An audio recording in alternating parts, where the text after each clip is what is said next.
2024, test scores from 9th graders around the world showed a shocking decline in math, reading, and science.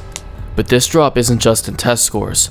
It's happening to our very intelligence, as IQ scores have been falling around the world for decades. But why is this happening? And why aren't we hearing more about it? If we don't act now and keep becoming dumber, what will the future hold for innovation, problem solving, and society itself? For much of the 20th century, human intelligence steadily rose. James Flynn, a New Zealand intelligence researcher, noticed this trend in 1984. His research showed our intelligence quotients, or IQs, were rising around 3 points per decade back then, which was dubbed the Flynn effect. But new research says this Flynn effect is over, and the opposite is happening, now called the reverse Flynn effect. The lowering of IQs seemingly started sometime between 1975 and 1990, as shown in this study of Finn's. And before you blame immigration, these decreases were shown within families. For example, a child born in 1975 was smarter on average than his brother born in 1978, and similar decreases were shown in Norway, America, and notably France, where IQs dropped by nearly 4 points from 1999 to 2009. This trend keeps getting worse, and while some may argue that new technology or the broken education system are to blame for declining IQ scores, the overwhelming evidence from multiple sources shows that toxic chemicals are the main cause. One of the key chemicals responsible are phthalates. These are chemicals used to make plastics more malleable, and there are tons of phthalates in everyday products. The issue is that phthalates aren't safe. They are endocrine disruptors, which means they are chemicals that interfere with the body's hormones in harmful ways. They decrease testosterone and thyroid production and are known for causing infertility as well. The thyroid gland is responsible for releasing brain-derived neurotrophic factor, or BDNF, which creates new connections and makes the brain's structure more efficient, thus increasing intelligence. Decreasing this hormone during one's formative years is likely what leads to a lower IQ.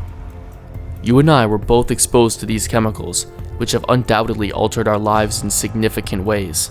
But the government claims phthalates are perfectly safe and the risks are negligible. Yeah, just like cigarettes in the 50s. However, many well-respected scientists have been challenging the safety of phthalates.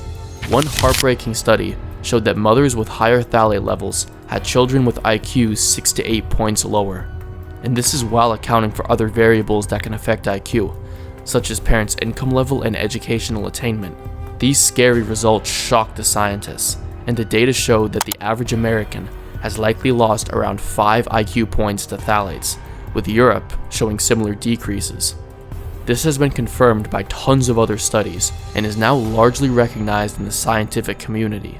Phthalates can help explain our falling test scores, as phthalate production has doubled from 1985 to 2015. They are also responsible for declining sperm counts, making the average male infertile by 2045, and having other negative effects on the female reproductive system.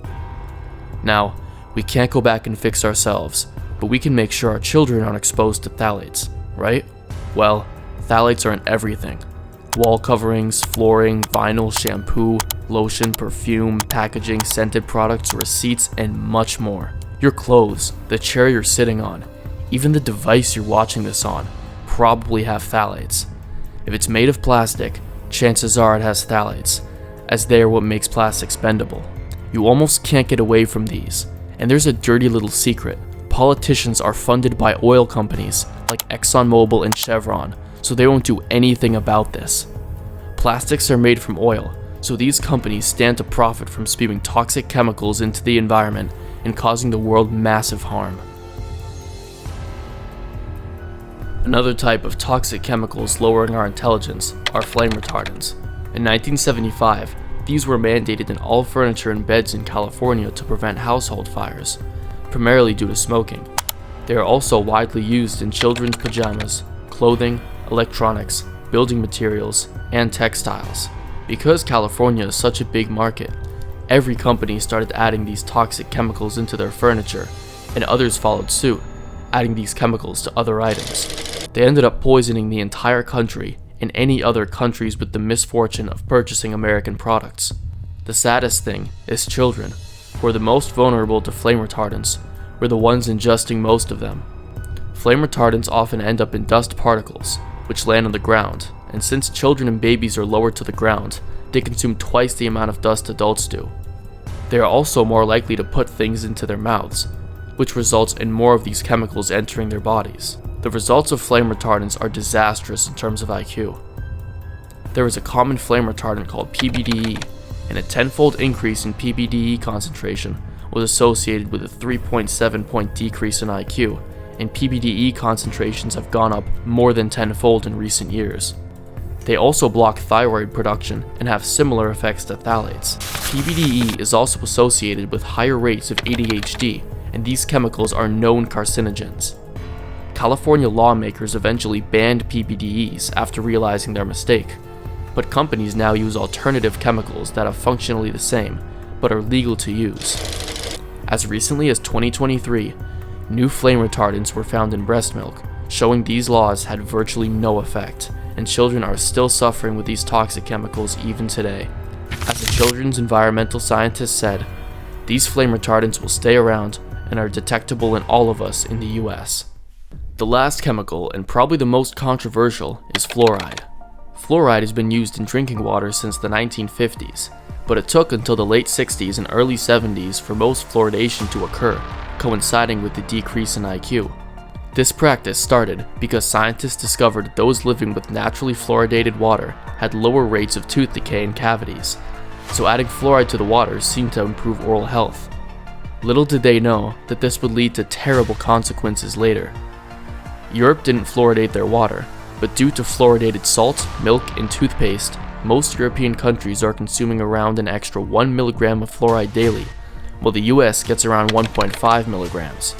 But fluoridating our water does not come without a cost.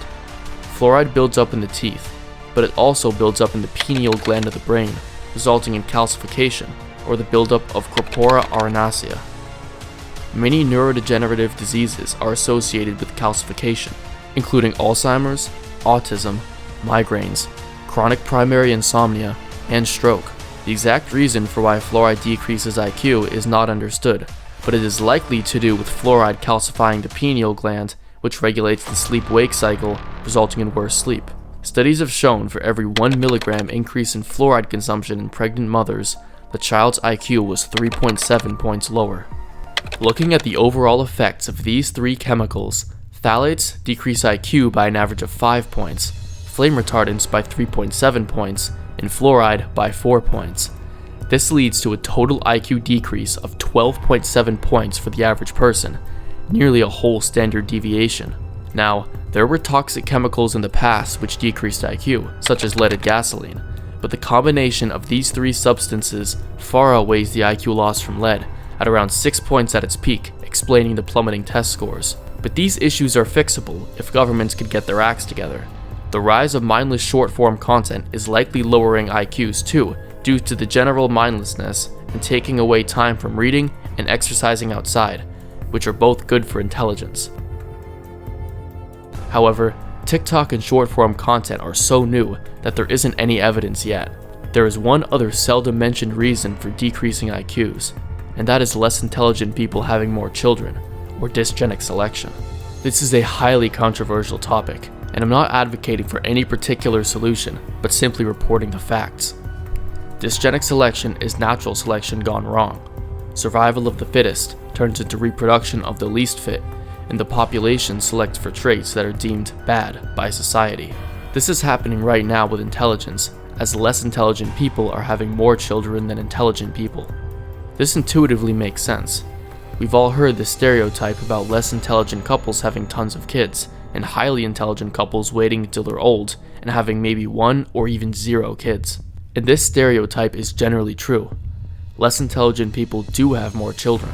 The data largely agrees with the point that more highly educated couples have far fewer children than those without education. One could argue that the only reason educated people have higher IQs is because education raises IQ, and their children are smarter because they are raised in better households.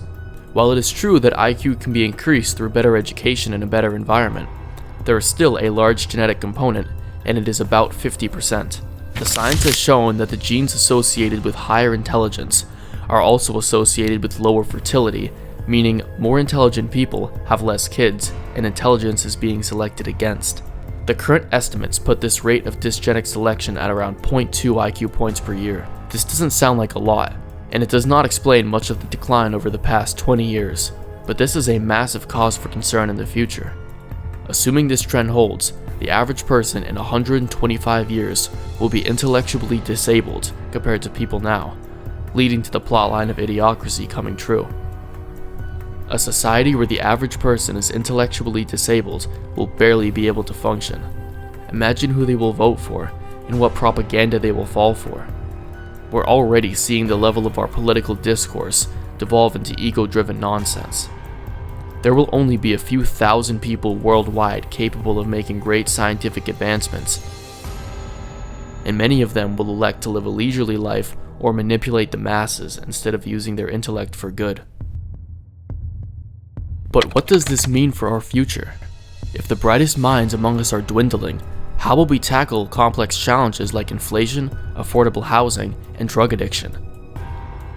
The good news is, there are steps we can take today to protect our future. While avoiding these toxic chemicals entirely is impossible, there are steps you can take to minimize exposure. For phthalates, make sure you are using phthalate-free shampoo, buy food in glass containers instead of plastic, never microwave food in plastic containers or plastic wrap, and don't eat fast food. For flame retardants, buy an organic mattress and furniture without flame retardants. Fluoride you can actually almost completely eliminate through using a reverse osmosis water filter, fluoride-free toothpaste, and not drinking soda, which has fluoridated water. These changes are most impactful in the developmental years, so keeping your children away from toxins is very important, and I'll be doing this for sure when I have kids. As for dysgenic selection, just don't marry an idiot. Thanks for watching.